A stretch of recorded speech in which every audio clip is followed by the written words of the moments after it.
Don't marry a woman that thinks like this. Number 1. Don't marry a woman that thinks she's equal to a man and that a man is not the head of the woman. Let's get this straight. Equality of worth is not the same as equality of roles. Yes, men and women are equally valuable before God.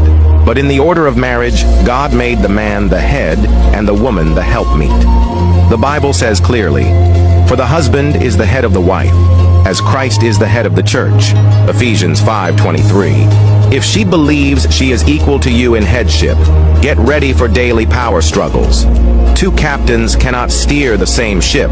A woman who refuses to acknowledge leadership will argue, resist, and rebel at every turn. She won't see you as her partner, she'll see you as her rival. Don't marry a woman who thinks like this unless you want a marriage that feels like a wrestling match. Number 2. Don't marry a woman that thinks beauty is all she can bring to the table. Beauty attracts, but character sustains.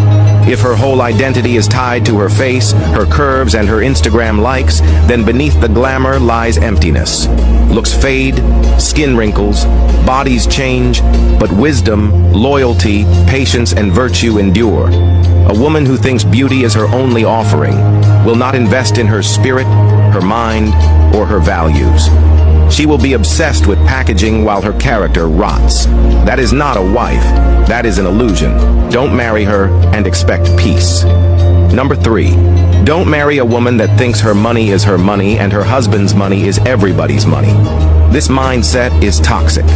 Marriage is partnership, not dictatorship. If she hides her income but demands full access to yours, you're walking into financial slavery. The man is the head of the woman and, of course, must provide for his wife and children.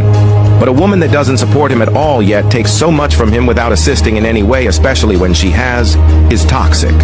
The truth is, money is one of the biggest sources of conflict in marriage.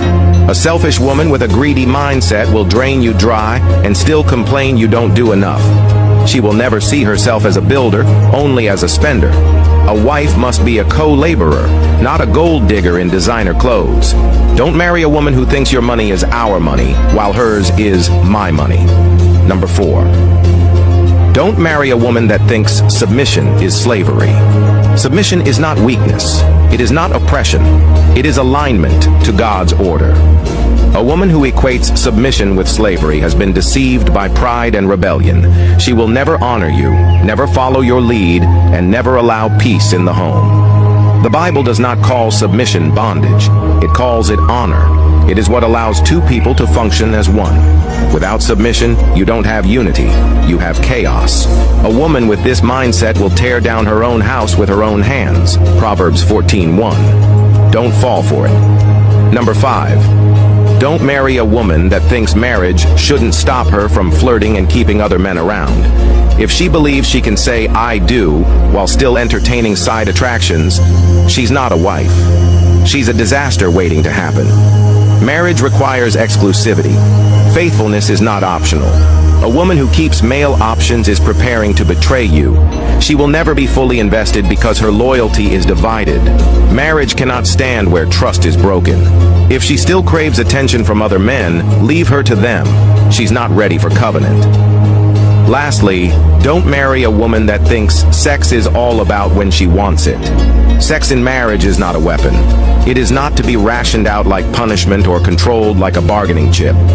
It is a sacred bond that belongs to both husband and wife. A woman who thinks intimacy is all about her timing and her feelings will starve you emotionally and spiritually. She will use sex to manipulate instead of to connect.